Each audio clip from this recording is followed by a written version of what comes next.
Hi guys, welcome back to my YouTube channel. This is the Purple Corner where we create wealth with wisdom. Today we have Uncle Fred, well known as a man. We'll get into that a bit later, but today we're finishing off the parenting series. This is part 4 of 4. Unfortunately, we've come to the end of it, and today we're just going to speak about navigating parenting as a male, especially in the society that we're in. We've seen there's just a culture of a lot of parents who, or moms rather, who are single parents, deadbeat dads. But I think and believe that there's still dads who are very present dads in their kids' lives, and we still have the opportunity to change the culture. So today with me, Uncle Fred is just going to tell us about himself, and then we'll get started. So please, can you tell us, who are you? Yeah, it's a difficult question, but Freddy Chikala, born and raised in Venda. Yes. Lost my mom when I was 5. I don't think she has ever seen me in school uniform. She actually never saw me in school uniform. Raised by my older brother, and I didn't know who my father was, and actually he appeared in my life when I was 24 years old. So there's an interesting story about my surname and what is supposedly my surname. Yeah. So Okay, so you speak about how you lost your mom and you also didn't know your father. Do you think that played a role in who you are as a parent today? Obviously it does. It does have an impact because when I was growing up, one of the things that I always used to envy is how other kids, I would observe relations between kids and their mothers, or kids and their parents. Yes. And my question has always been, if my mother was alive, would I talk to her like that? Would I relate to her like that? What would I say to her, So it does have an impact, because you sort of project, what you wish for, and what you would like as a parent or as a child, the kind of relations you would like to have. So yeah, it does have an impact. So I grew up in a child-headed household because basically my brother looked after us in terms of financial support, but the person whom I lived with daily was my sister, who was 3 years older than me. So it was a child-headed household. Yeah. So do you think it was a negative impact on your parenting skills now, or was it a positive one? I don't know. Maybe my kids can be able to tell me. So you don't introspect on your parenting? Funny enough, there was a time when I always have these kind of discussions with my kids. And there was a time when I said to them, we sat down and I said, just tell me, what is it that I can do better as a parent? How can I be a better father to you? And we have these kind of discussions with my kids, where I always tell them that I've never been a parent before. So this journey is new to me every day.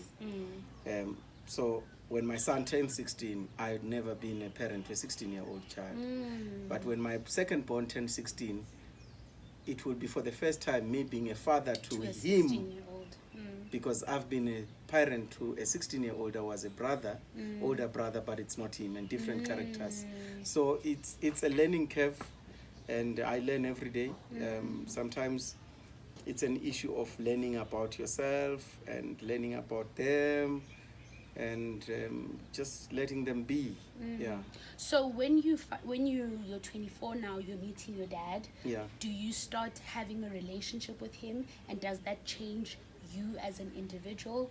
Or you meet this person and you haven't been there, so I'm just going to move on with my life regardless of us having a relationship going forward?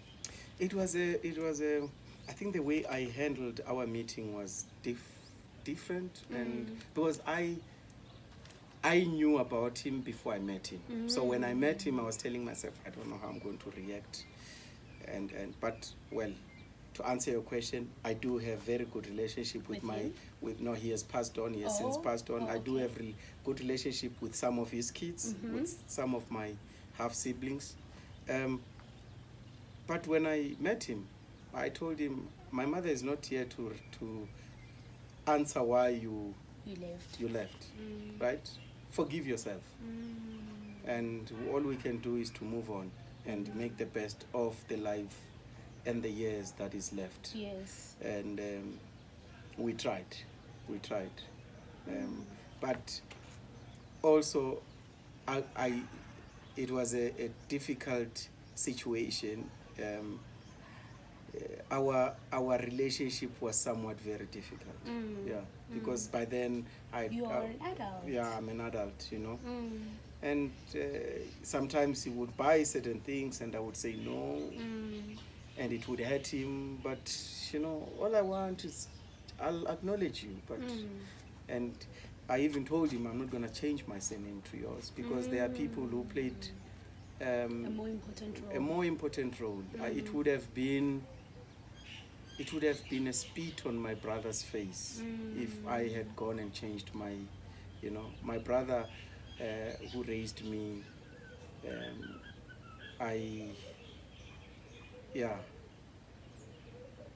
So it would have been a spit in his face for me to go and change my surname to somebody whom I never knew. You know? So I think this is important, and I don't think we've spoken about it throughout the parenting series, just about how sometimes parenting doesn't happen from the actual biological parent's perspective.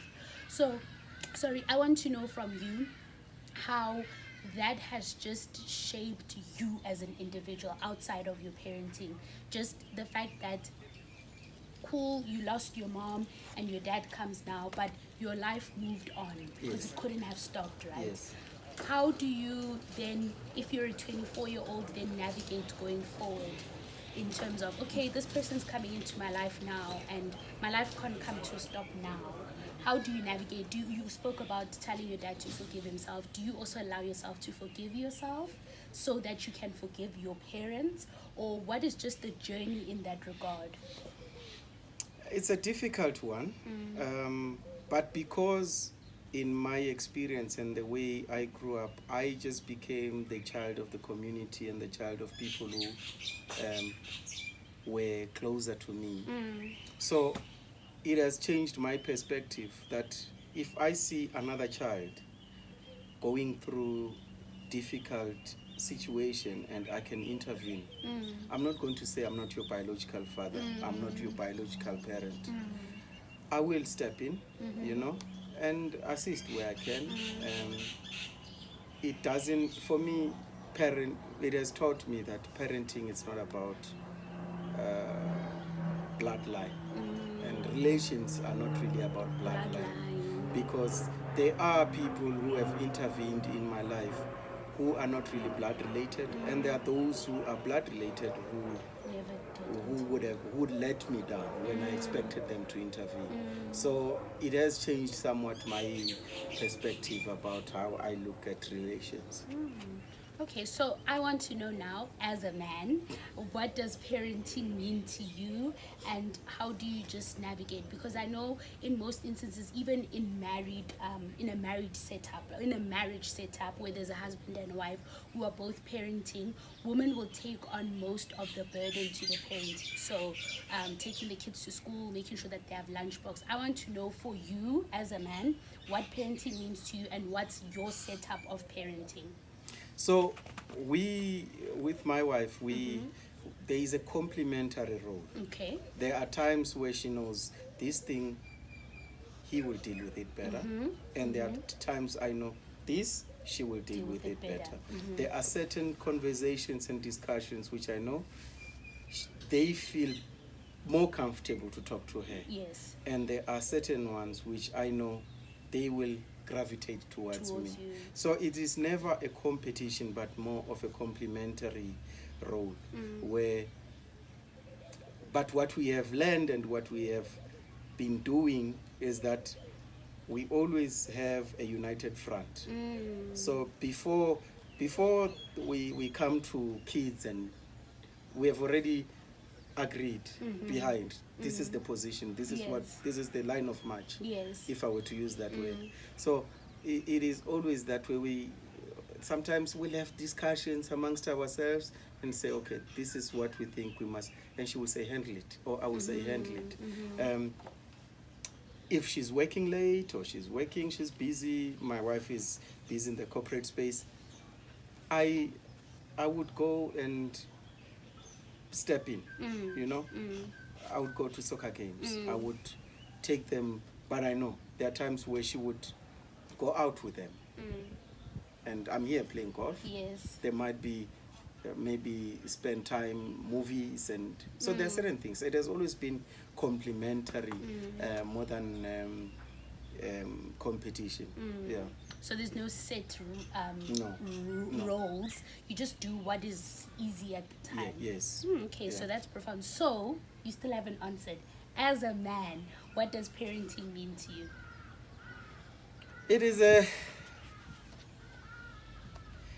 you know, parenting, it's a journey of self-discovery because we have no rules. There are no set books. It's like I always say sometimes, I wish when you give birth you also get a manual of how it's going to be. So it's and it is not something about being a man, being a woman, because as a man as a father to two boys, I'll parent differently from a father of two girls, yes. or a father of a girl and a boy, or a father of 3 kids. So it's not you can't give one answer to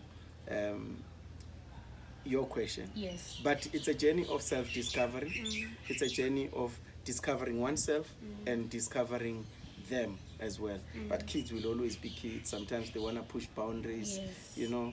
They want to play until 3 o'clock in the morning when they have to go to school the following day. You know, you have to set boundaries. They want to study for 30 minutes and play for 5 hours, you know. But and also my kids, the second born is very opinionated. Very, very opinionated. And I'm glad that he is, because it shows that we haven't stifled debate, and his voice can be heard. Yes. Okay, so I want to know, how do you navigate parenting while debunking, so getting rid of hypermasculine normatives? So normally would say diapers should only be changed by women, or you know, those nitty-gritty dirty things. How do you navigate, okay, these are my kids, I'm going to parent them, and I'm going to get rid of all the hypermasculine, especially as a dad of 2 boys. How do you navigate that? I'm glad you asked that question, because it's something that we've also learned from our kids. Yes. You know, so there are certain times where I would say, you know, casually, you must do this because you are a woman. You know, talking to my wife. Your wife, yes. And my kids will be telling me, why are you gender stereotyping? You know, why must certain things be done by women, and why must certain things be done by men? By men. So we're learning. In my family, in my household, we don't say boys don't wash dishes. You know, they do wash dishes. They do certain things that. So it's an issue. And now you have learned to, when you start talking about boyfriends and girlfriends and Yes. what, and you have learned to say, ngifuna abazukulu, but if you ngangilethela Paul and Peter, and you know, Yes. it's a totally we are parenting in a very complex and a very difficult times, because I can imagine if we couldn't even talk about homosexuality or whatever sexuality with our parents. But with my kids, I'll give you a story. When he was turning 16, Yes. last year, we did a backpacking trip from Johannesburg to Kenya. Yes, my mom speaks about the story all the time. Yeah. Yes. So we did backpacking trip, Yes. and we're using public transport, Yes. and I got to spend time with my son. You know, we spoke about very interesting stuff. Yes. You know, and it was the most beautiful trip. I had to keep on telling myself that he's your son, yes. Yes. But for you to allow him to be free, you need to let him speak and let him be free. So it was a very interesting, and it's parenting during this time, Gugu. It's tough. So I always say, I wonder what you guys are going to go through if this is what you guys are bloody opinionated. And I can just imagine if your mother was as opinionated as you when she was growing up, probably she would have had some what several times. Yes. You know? Yes. But we have learned to navigate through you guys and with you. So it's going to be very interesting, which is going to make us our grandparenting much more complex. Yes. Because if we are parenting you guys and grandparenting your kids, then it's going to be a bloody nightmare. Show. So what I like about all the parents that I've sat down with during the parenting series is that there are parents who are willing to adapt to the times changing, and there are parents who are willing just to adapt to what it is that is coming, you know. I want to know how you've adapted to the different phases of your children's lives, because a 16-year-old is definitely different to a 12-year-old or a 5-year-old. How have you allowed yourself, besides you being a liberal dad, allowed yourself to adapt to, okay, when they're 5, they can start sleeping over. When they're 10, they can maybe start going to a movie. When I'm there, 16, they can go to the movie by themselves. Just the different phases. We talk. We talk. With my kids, I mean, with my son, I would ask him, you know, how you feeling? Why are you moody? What is causing these moods? How do you feel as a teenager? How do you want me to relate to you?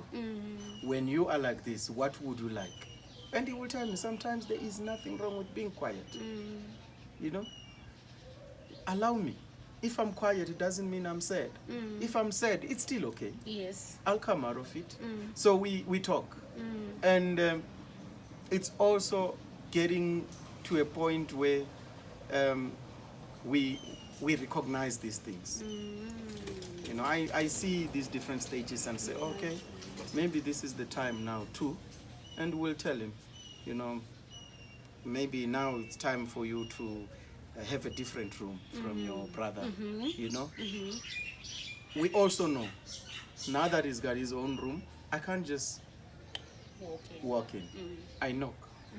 Boundaries. So we respect that.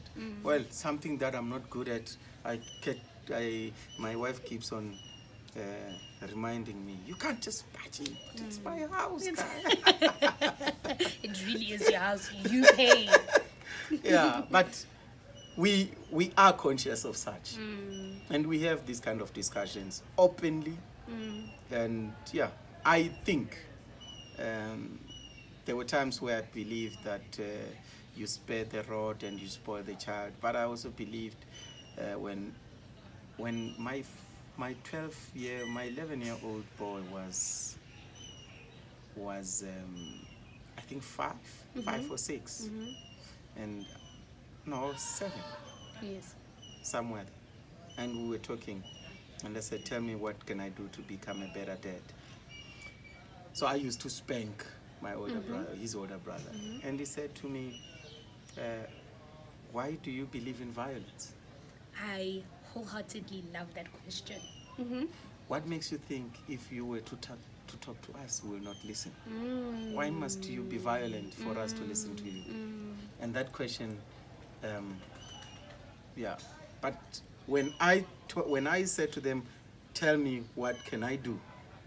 I put myself in harm's way. And consciously I said, whatever you tell me, I'm not going to argue with you. I will just sit and listen and absorb. So they told me this thing. Why do you have to beat and, you know, talk to us? We'll listen. And now we talk. We talk. I tell them, this is what it's going to do. This is what I expect. These are your responsibilities. This is the role you play. I expect you to clean after the dog's poo and if you don't do it, this is what I'm going to do. I'm going to take away your playing rights. I'm going to take the Xbox and we talk. So that when it happens, it must not be, yeah, you're being nasty to me. You know, it's something that we have discussed. Discussed already. Yeah. Yes. Yes. So I want to know now. So for me, for example, I know. Okay, not that my dad abandoned me or anything, but when my parents separated, my relationship with my dad got a bit shaky. So I know one thing that, like, when I think of myself in a setting of marriage or relationship, that's one thing I'm always conscious about, finding a man that I know will be present until the end, right? So I want to know, in your parenting, do you think sometimes you overdo things because you're filling that void of the little boy that didn't have parents? Or do you think you've allowed yourself to see and acknowledge your traumas and take a lesson from them rather than allowing them to consume you? Yeah. I don't overcompensate, and I don't think that it is, maybe when it started, maybe I've always wanted to have a family of my own, because when you grow up practically alone or in a child-headed household, you will always yearn to say, I wish to have that feeling of a nucleus family. It's a wonderful feeling, but sometimes because you have always been alone, you are so damaged that even when you are in that space, you wish to be outside of you it. wish to be outside of it. Yeah. So overcompensate. That is actually so true. Like, we don't recognize that we long for things so much that when we have them, it feels so surreal that you're just like, no. Maybe it's going to get taken away from me, or Yes. So you live with fear, yes, and your fears start messing it up because So I read a tweet the other day, and the tweet said, for every deadbeat dad, there are family members or friends and relatives that enable it. We don't ask our brothers, uncles, nephews, sons, and dads the simple questions: where's the child? How is the child? When are we seeing the child? So I just want to know, I know obviously you're a present dad, but I want to know why, not necessarily, and I think it would be unfair to expect you to speak on behalf of deadbeat dads, but just as a male, can you maybe give us a male perspective of why men would rather, because men tokenize having kids like it's a big thing for them, it's an accomplishment, but when it's time to raise the kids and be there, there's a bit of a distance. So I want to know, why could that possibly be? And honestly, only if you can answer it, because it would be unfair to expect you to know the answer. It's a difficult question, because if you were to put all deadbeat dads in one room, all of them would have different reasons. Some would have good reasons, some would have bad reasons. Because you can never say there are no bad reasons, there are no good reasons. I have friends who, I wanted to ask you that. I've got friends who have taken their baby mamas to court because the baby mamas just don't want them to see their kids. And they want that. And I have one friend, the first time I saw him cry, it was when he was talking about his kids. His dad passed on. He didn't even cry. We spoke about it. But the first time I saw my friend cry, it was because he was denied the right to see his kids. I have gone to court and sat next to him because he's fighting just to see his kids. He's fighting to be present. He's fighting so that he can support them.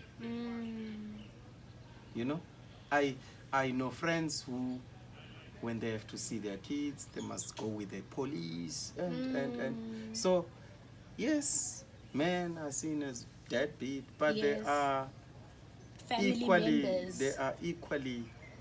I think as a society we are a very broken society, or we've got reasons. There are different reasons why things happen the way they do. So you think we focus too much on the fact that they are deadbeat dads? Yes. And we don't take into account that there might be reasoning behind that? Let's forget about the reasons.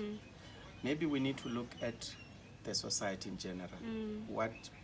What makes our people to behave the way they do?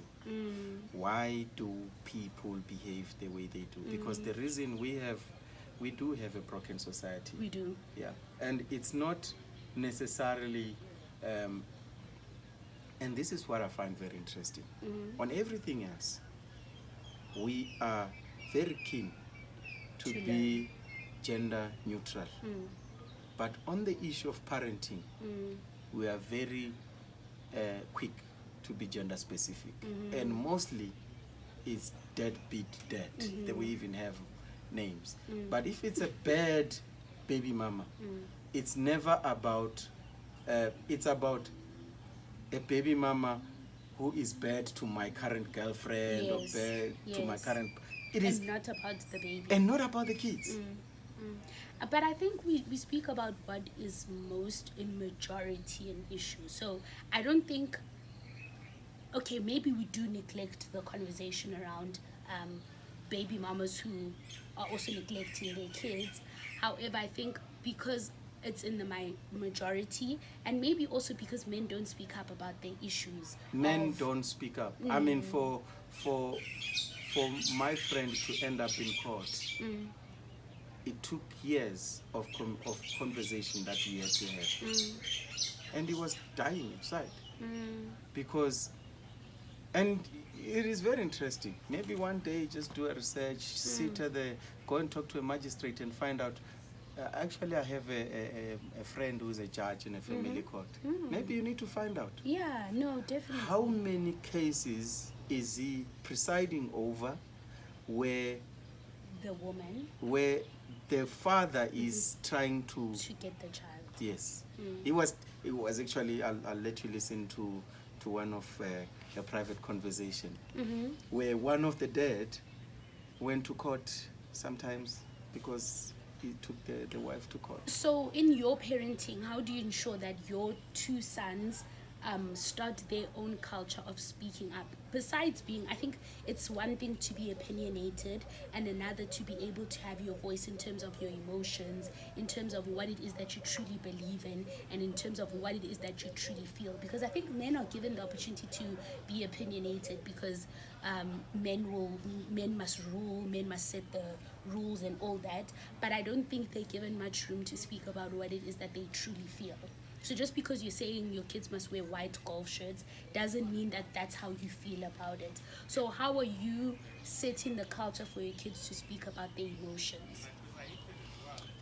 It is not something that we consciously sat down and thought, okay, let us have this discussion. My kids just... They just talk, especially the young one.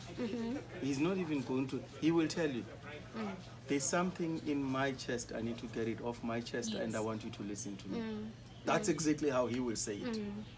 You know, Mommy, I'm upset because, and I want you to listen to me. And he will let you know how he feels. You know, sometimes it's hilarious.